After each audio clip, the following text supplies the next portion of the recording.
হ্যাঁ ভাইয়া, আমার বাসায় আজকে কয়েকদিন ধরে নেটের প্রবলেম হচ্ছে আর কি। ওকে, নো প্রবলেম। আপনি হচ্ছে স্ক্রিনটা শেয়ার করেন একটু ফার্স্ট, আর মাত্র 6 মিনিটস আছে।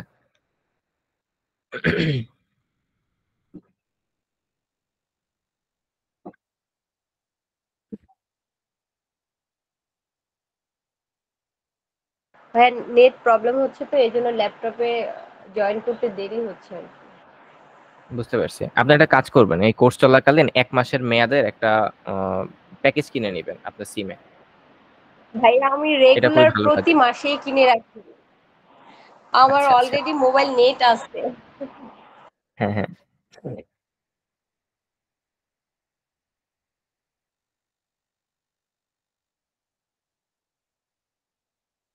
তহুরা আক্তার, এত লেটে কেন আপু? আমরা তো মেসেজ দিয়েছিলাম 10টা থেকে 10টা 20, ভাইয়া আমি অলরেডি দশটা আসলে পঁচিশ খেয়াল বাজে। করি নাই। খেয়াল করতে হবে, খেয়াল করতে হবে, প্রায়োরিটি। কে? আচ্ছা, 2 নম্বর প্রবলেমে যান। কি করেছেন? Integer number scanf percentage D loop চালাচ্ছেন, ইনপুট নিচ্ছেন, ঠিক আছে। আহ, দুইটা লুপ কেন? আপনাকে তো প্রিন্ট করতে বলা হয় নাই কিছু। আপনি প্রিন্ট করতেছেন কেন একটা লুপ দিয়ে? ভাইয়া খেয়াল যে করছেন? নাম্বারগুলো নিতেছি সেগুলো প্রিন্ট করব না? আপনি আউটপুটে দেখেন তো সেই নাম্বারগুলোকে প্রিন্ট করা আছে কিনা, বা প্রবলেমে কোনো জায়গায় বলছে কিনা যে যে নাম্বারগুলো ইনপুট নেবেন সেগুলো প্রিন্ট করতে হবে। ও সরি ভাই, প্রবলেমটা কি অ্যাকচুয়ালি বুঝতে আমি পারছেন? নিজে ট্রাই করার জন্য আর কি, দেখার জন্য যে আমার প্রোগ্রামটা ঠিক আছে কিনা, তাই আউটপুটটা আর দ্বিতীয়বার মুছতে মনে নেই, খেয়াল নাই ও আর কি। আচ্ছা আচ্ছা। ইটস এ বেস্ট প্র্যাকটিস, এটা আমিও করতাম না, ঠিক আছে, সমস্যা নাই। দেন ইন্টিজার ভ্যালু, এবং আপনি একটু গ্যাপ, মানে একটু গ্যাপ ট্যাপ দিবেন আর কি। একটা সাপোজ একটা ইনপুটের লুপ, সাপোজ 8 নাম্বার লাইন থেকে 11 নাম্বার লাইনের পর একটা গ্যাপ দিয়ে বাকি প্রসেসটা করলে কোডগুলো রিড করতে সুবিধা হয় আর কি। তো এরপর একটা ভ্যালু ডিক্লেয়ার করছেন। আচ্ছা, এক লাইনে যখন লিখবেন এই যে ভ্যালু কমা আই, একটু গ্যাপ দিবেন আর কি, একটা ট্যাব দিবেন, 4টা স্পেস দিবেন আর কি। ওই যে 16 নম্বর লাইনে যখন একবারে ভ্যালু নিয়েছেন। আচ্ছা, আর একটা জিনিস খেয়াল করেন, আপনি উপরে একবার আই ডিক্লেয়ার করেছেন, আবার লুপের মধ্যে আবার আই ডিক্লেয়ার করতেছেন, ইন্টিজার আই ইকুয়াল টু 0। তো উপরে তো একবার ডিক্লেয়ার করছেন 16 নম্বর লাইনে, তো আই হোপ আপনি 16 নম্বর লাইনে আইটা কেটে দিতে পারেন। মানে 16 নম্বর লাইনে যে আইটা ডিক্লেয়ার করছেন সেটা তো অবশ্যই 18 নম্বরের জন্য, তাই না? রিইনিশিয়ালাইজ হয়ে যাচ্ছে। জি ভাইয়া। আচ্ছা, তো আপনি এখানে একটা কন্ডিশন চেক করতেছেন যে if array of I equal equal value, যদি ভ্যালুটা পাওয়া যায় তাহলে আপনার ওই অ্যাভেলেবল ইন দ্য অ্যারে, ঠিক আছে। হ্যাঁ। আর যদি ভ্যালুটা না, আচ্ছা ওয়েট, এখানে আবার ইফ কন্ডিশন থেকে আসে। ফর লুপের মধ্যে দুইটা জিনিস থাকবে, একটা থাকবে ইফ, একটা থাকবে এলস। যদি পাওয়া যায় তাহলে বলবে পাওয়া গেছে, আর যদি না পাওয়া যায় তাহলে বলবে পাওয়া যায় নাই। এবং এইভাবে কোড করলে আপনি একটা প্রবলেম ফেস করবেন, এবং আপনাকে সেই প্রবলেমটা ফিক্স করতে হবে। কিভাবে করা যায়? আপনি দেখবেন যে লুপটা চালালে 10 কে যদি আহ, মানে ধরেন 10 যদি মাল্টিপল টাইমস থাকে, তখন আবার সেটা অন্য লজিকে চলে যায়। সেটা আপনাদেরকে দেখানো হয় নাই, বা এই রিলেটেড একটা প্রবলেম আমি অ্যাড করব। আচ্ছা ঠিক আছে, এটাতে প্রবলেম হবে না, কারণ 10 আমরা 1 টাইমসে দিয়েছি টেস্ট কেসে। সো প্রবলেম নেই। আমি একটা প্রবলেম এখানে অ্যাড করব, যেটাতে আপনাদেরকে একটা ফ্ল্যাগ ইউজ করতে হবে বা কাউন্টার ইউজ করতে হবে। ওকে। সেটাকে চ্যালেঞ্জিং হবে, চ্যালেঞ্জ নিতে হবে। তো এখানে লুপের মধ্যে একটা ইফ থাকবে, একটা এলস থাকবে, যে যদি আমার হচ্ছে ওই এলিমেন্টটা আমি পাই লিনিয়ার সার্চ চালানোর পরে, তাহলে আমি বলে দিব যে ভাই তোমাকে আমি পেয়েছি, মানে 10 is available in the array. আর যদি আমি না পাই তাহলে আমি এলস এর মধ্যে বলে দিব তোমাকে আমি পাই নাই, that number is not available in the array. বুঝতে পারছেন? জি ভাইয়া, বুঝতে পারছি। লিনিয়ার সার্চের একটা প্রবলেমও আছে, আমি মেবি আমার ইউটিউব চ্যানেলে দিয়েছি বা রিসোর্স হিসেবে অ্যাড করেছি, আমার মনে হয় না আপনি সেই ভিডিওটা দেখছেন। ভাইয়া ক্লাস রেকর্ডটা মনে হয় আমি সারাদিনই দেখছি বসে বসে। এই প্রবলেমটা, এই একটা মানে প্রবলেম লিনিয়ার নিয়েই আমি সার্চের, বসে ভাইয়া সকাল থেকে। ভাইয়া মানে এই যে লিনিয়ার, আলামিন বলেন। আচ্ছা ভাইয়া ওনারটা শেষ করুন। আচ্ছা, আমি বলতেছি লিনিয়ার সার্চের যেই টপিকটা, যে ক্লাস রেকর্ডটা, সেটা তারপরে হচ্ছে লিনিয়ার সার্চ দিয়ে আমি যেটা প্রবলেম, এমন মোট কথা আহ, কি জানি বলে, ক্লাস রেকর্ড আমি যেগুলো অ্যাড করেছি রিসোর্স হিসেবে, আপনি সবগুলো শেষ করেছেন কি না, আমি রুবিনা? জাস্ট আজকেই শুরু করছি ভাইয়া এই পিপি হুম। ফাইভটা। তো সকাল থেকে হুম। ক্লাস রেকর্ডটা একবার দেখছি আর কি। ওই আপনার হুম। লিনিয়ার সার্চ তো আপনি পর্যন্তই বারবার দেখছি। হুম, আচ্ছা, সিস্টেমটা কিন্তু এরকম না, আপনি একটু রং ওয়েতে আগাচ্ছেন। যে আপনি যেটা করতেছেন, একটা টপিকের ভিডিও দেখতেছেন, তারপর ওই টপিকের পিপিতে যেটা আছে সেটা সলভ করার ট্রাই করতেছেন। না, ইটস নট লাইক দ্যাট। আপনি যখন ক্লাস রেকর্ড দেখবেন, ক্লাস রেকর্ডের মধ্যে আমি যেগুলো প্র্যাকটিস করাচ্ছি সেগুলো আপনি প্র্যাকটিস করবেন। তারপর সবগুলো টপিক যখন, মানে আপনার মোট কথা ক্লাস রেকর্ড যখন শেষ হয়ে যাবে, যে রিসোর্সেস গুলো আমি দিছি সেই রিসোর্সেস গুলো যখন শেষ হয়ে যাবে, সেই রিসোর্সেস থেকে যে প্রবলেম গুলো আমি সলভ করাইছি মানে ভিডিওর মধ্যে, সেগুলো আপনি আলাদা একটা জায়গায় প্র্যাকটিস করবেন ওয়ান কম্পাইলারে।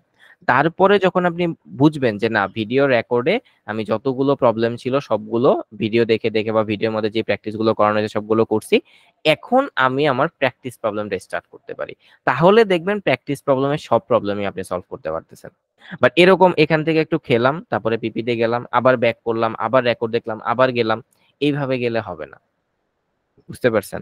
আগে রেকর্ডটা ফুল দেখতে হবে। রেকর্ডের মধ্যে আমি যেই প্রবলেমগুলো সলভ করাইছি সেগুলো ভিডিও পজ করে সলভ করতে হবে। না দেখে দেখবেন যে টাইপ করতে পারেন কিনা সেটা প্র্যাকটিস করতে হবে। তারপরে আপনি প্র্যাকটিস প্রবলেমে আসবেন। যদি এই প্রসিডিওর ফলো না করেন তাহলে কিন্তু হচ্ছে না। বুঝতে এই পারছেন পিপিটা রুবিনা? একটু ইয়া আছে ভাই, যেটা দেখলাম ভাইয়া যে তো খুব ইজি, মানে আগের বিষয়গুলো একদম ফুল ক্লিয়ার না হলে একটু ভেজাল হবে, হুম, কারণ বেশ কয়েকটা লজিক একসাথে ইয়া করা লাগতেছে। হ্যাঁ। আর আমি তার বলি উপরে পিপি যত আগাবে তত আপনার কমফোর্ট জোনের বাইরে আমরা প্রবলেম অ্যাড করব। আপনাকে বাইরে থেকেও প্র্যাকটিস করতে হবে। সাপোজ লিনিয়ার সার্চ, আমি লিনিয়ার একটু পরে লিনিয়ার সার্চ একটা প্রবলেম অ্যাড করব যেটা আমি ক্লাসে দেখাই নাই। ওইটা পারতে হইলে আপনাকে আলাদাভাবে লিনিয়ার সার্চ রিলেটেড ইউটিউবে অসংখ্য প্রবলেম সলভিং ভিডিও দেয়া আছে, সেগুলো দেখে আসতে হবে। যে লিনিয়ার সার্চের মাধ্যমে কাউন্টিং দিয়ে কিভাবে একটা ভ্যালু আহ, খোঁজা যায়, এই রিলেটেড প্রবলেমগুলো দেখতে হবে, তারপরে আপনি এটা সলভ করতে পারবেন।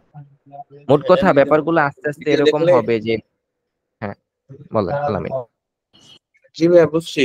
ভাইয়া এখন হুম, হচ্ছে ওই যে পিপিটা তো আছে, এটা সলভ হয়ে যাবে। আর ভাইয়া হচ্ছে হুম, আগামীকালকে যখন ক্লাস আছে না, মানে আগামীকালকে আমার আম্মু হচ্ছে অপারেশন করবে গলার। আমি সেজন্য রংপুরে আছি, এখন কিভাবে কি করতে পারি, ওই হুম। জন্য কালকে ক্লাস আছে, পরশুদিন আছে। আপনি যেটা করবেন সেটা হচ্ছে আপনি দুইটা এমন একটা রিজনের কথা বলছেন, সেটা মেনটেন করে অন্য কোথাও হুম, টাইম দেওয়া পসিবল না, সেটা আমি বুঝতে পারছি। আপনি যেটা করবেন, আহ, আপনার আম্মুর পাশে থাকেন, ওনার ট্রিটমেন্ট অপারেশনটা যখন শেষ হবে আপনি যখন বাসায় নিয়ে যাবেন তাকে, তখন আবার আপনি স্টার্ট করেন। আর এই এমনি আর ভাই এখন আরেকটা জিনিস, পর্যন্ত। জি, বল। আর একটা কাজ আপনি করতে পারেন, আমি শেষ করি। একটা কাজ করতে পারেন, সেটা হচ্ছে আমি তো আপনি যখন অপারেশনে মেডিকেলে থাকবেন, হয়তো বা আপনার সারাদিন দৌড়াদৌড়ি করতে হবে, মাঝে মধ্যে কিন্তু মেডিকেলে সময় পাওয়া যায় যে রোগীর সাথে জাস্ট বসে থাকতে হয়, আর কোনো কাজ থাকে না। হুম, হুম। তখন আপনি কি করতে পারেন, মোবাইল ফোনে যথেষ্ট চার্জ এবং ইন্টারনেট কানেকশন থাকলে আপনি বসে বসে রেকর্ডটা দেখতে পারেন হ্যাঁ যে হ্যাঁ আমি ভাই, এখন সমস্যা ফ্রি নাই। আমি আছি। হচ্ছে যে ইয়াগুলার হুম, যথেষ্ট রিসোর্স গুলা, মানে ফুল প্লে লিস্ট আমি ডাউনলোড করে আমার মেকে নিয়ে চলে আসছি ওই জায়গায়। হ্যাঁ, কালকে যখন ইয়া করবো হুম, তখনই করবো। আজকেও হ্যাঁ, ক্লাসও আমি ইয়াতে বসে করছি, সমস্যা নাই। তো হুম, হুম, এই হচ্ছে সেটাই। বিষয়। এখন ভাই ফ্লোতে আছি, শুধু হচ্ছে আগামী দুইটা ক্লাস, মানে 10 তারিখ পর্যন্ত যে দুইটা ক্লাস, এই দুইটা মনে হয় একটু ইয়া হতে পারে। আর তারপরে হুম, ইনশাল্লাহ কভার আপ চলে আসতে পারবো। বাট প্রবলেমে আছে হচ্ছে পিপি গুলাকে নিয়ে, যেগুলোর সময় খুব সীমিত, এইটা নিয়ে আর কি। হুম। এখন দেখেন, সময় সীমিত হচ্ছে, আপনি যদি সবগুলো সলভ করতে পারেন তাহলে একটা কোশ্চেনের মার্কস আপনি পাবেন না। টার্গেট রাখবেন যাতে 90-র মধ্যে মার্কস থাকে, আপনি নিজেই ক্যালকুলেট করতে পারবেন। আমি আচ্ছা আচ্ছা। আপনাকে দেখাই দিই। সাপোজ ধরেন আপনার একটা পিপিতে 15টা প্রবলেম আছে, তো হুম আপনি হুম জানেন এটাকে আপনি টাইমলি সাবমিট করতে পারবেন না, তাহলে হুম। প্রতিটা কোশ্চেনের জন্য কত মার্ক? 100/15। তো আপনি যদি 15টাই সলভ করতে পারেন তাহলে আপনি 100 পাইতেন। বাট হুম এখন হুম। আপনি কয়টা পাবেন লেট সাবমিটের জন্য? 14টা মার্কস। তাহলে আমি যদি এটাকে 14 দ্বারা গুণ করি তাহলে আপনি পাচ্ছেন 93.33, মানে 94। তো হুম। পিপিতে যদি আপনি প্রতিটা পিপিতে 85%-এর উপরে মার্ক রাখতে পারেন, আপনি খুবই ভালো জোনে আছেন। কারণ আমরা যখন লাস্টে যাব তখন দেখব প্রতিটা প্র্যাকটিস প্রবলেমে গড়ে 85% অথবা তার উপরে মার্কস আছে কিনা। আর যদি ভাইয়া হচ্ছে, থাকে, জি ভাইয়া, আর হচ্ছে ওই যে লেট সাবমিটের জন্য কত মার্কস কাটা যায়? আমি তো এখানে দেখাইলাম লেট সাবমিটের জন্য একটা কোশ্চেনের মার্কস কাটা যায়। ও, সাপোজ একটা কোশ্চেন। 15টা বুঝছি। 15টা 15টা প্রবলেম ছিল, আপনি হুম লেট হুম হুম। সাবমিট দিছেন, আপনাকে 14টার মার্কস দেওয়া হবে। ওকে। এই রুবিনা বলেন। ভাইয়া আমি যে অ্যাসাইনমেন্ট ওয়ানটা আবার রিসাবমিট করছিলাম সেটা কি চেক হয়েছে? ওটার তো কোনো পাই নাই, দ্বিতীয়বার আর অ্যাসাইনমেন্ট কোনো 1 হ্যাঁ অবশ্যই হয়েছে, আমি একটু আগে প্র্যাকটিস প্রবলেম চেক করেছি আপনাদের। হ্যাঁ হয়ে গেছে অ্যাসাইনমেন্ট চেক করা, অ্যাসাইনমেন্ট 1, ও, কারণ চেক ওইটার না মেল করলে তো আসে আপনার কি? শিটে গ্রিন হতো না। তাহলে আপনি এমনিতে অ্যাসাইনমেন্ট 1 এ ঢুকে দেখেন কত মার্কস আছে। দেখি নাই তো ভাইয়া। আপনি এটা ক্লাসরুমে যান, ক্লাসরুমে গিয়ে অ্যাসাইনমেন্ট 1টা ওপেন করেন, তাহলে কোনো একটা কর্নারে আপনার মার্কস দেখতে পাবেন কত দেওয়া হয়েছে আপনাকে। আচ্ছা ঠিক আছে ভাইয়া, thank you. Most welcome. Okay, আমরা তাহলে আজকে সাপোর্ট সেশনটা একটু শেষ করি, আমার একটু পর মিটিং অলরেডি শুরু হয়ে গেছে, 4 মিনিটস লেফট, অলরেডি গন। তো আমি হচ্ছে আজকের জন্য সাপোর্ট সেশনটা এখানে অফ রাখতেছি। আসসালামু আলাইকুম। ওকে ভাইয়া, ধন্যবাদ। আসসালামু আলাইকুম ভাইয়া। ওয়ালাইকুম সালাম।